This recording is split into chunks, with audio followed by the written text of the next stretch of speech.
Merhabalar, ben Mermersa Madencilik'ten Mimar Beyza. Bugün Ardışlı evlerindeyiz. Bu projemizde Armani Grey mermerden şık bir şömine yaptık. Buyurun birlikte bakalım.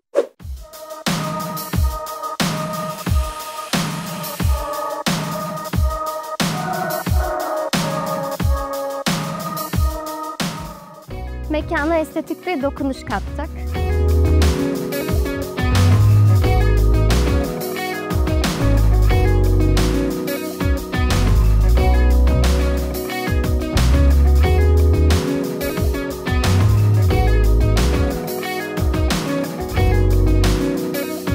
Armani Grey doğal kaşımız yüzeyi cilalı.